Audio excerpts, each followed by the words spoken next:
भाई आगे भाई को टाणी नेला कुंभीर ब्राह्मणी नदी में कुंभीर आतंक नदी में शौच होगा बेले झांपी नेला कुंभीर राजनगर दक्षिण भेड़ा गाँव में जनक टाणी नेला कुंभीर निखोज व्यक्ति गाँवर बाईधर मल्लिक घटनास्थल में डंगा साहाय्य ग्रामवासी उद्धार कार्य जारी रखिंट एजाए बाईधर कौन पत्ता मिले ना कुंभीर आतंक पर भयभीत अच्छा स्थानीय बासिंदा गत वर्ष कुंभीर आक्रमण में केन्द्रापड़ा जिले में 6 जनकर मृत्यु घटी बेले चलित वर्षर यह प्रथम घटना।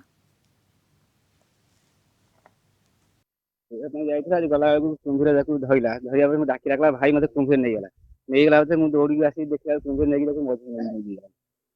ମୁଁ ଦେଖି ହାଉଳି ଖେଳି ଡାକିନି ଆଉ ଲୋକ ଦୌଡ଼ିକି ଆଇଲେ ସବୁ ଆସିବା କୁମ୍ଭୀର ତା ଭାଇ ପଳେଇଗଲା। ସେ ପୁତୁରା ବାହାରେ ପାଣି ଦଉଥିଲା ଧୋଇ ହବା ପାଇଁ ଯାଇଥିଲା ପାଣି ଦେଇକି କୁମ୍ଭୀର ଟାଣି ନେଇଗଲା। ଆଉ ବଡ ପୁତୁରା ହେଇଥିଲା କହିଲା ଭାଇଲ ଦୌଡ଼ିଆ ମତେ କୁମ୍ଭୀର ନେଇଗଲା। କୁମ୍ଭୀର ନଲା ଯେମିତି କହିଲା ସିଏ ଦୌଡ଼ି ଯିବା ବେଳକୁ କୁମ୍ଭୀର ନେଇଗଲା। ଆମେ ସବୁ ଦୌଡ଼ା ଦୌଡ଼ି ହେଇ ଆସିଲା ବେଳକୁ ଆଉ ପତା ମିଳିଲା ନା। ନଈ ପୁରା ଗୁଳିଆ ହେଇକି ଇଏ କଲା ହେଇସାରିଲା ପରେ ଆମେ ନଈରେ ଜାଲ ଦେଲୁ ଆଉ ଜାଲ ଦେଇକି ଆମେ ସେମିତି ସବୁ ବସିଛୁ ଆଉ କଣ କରିବୁ। କୁମ୍ଭୀର ପଳେଇଲା ଦେଖିଛୁ କିନ୍ତୁ ଶବଟା ପାଇପାରୁନୁ।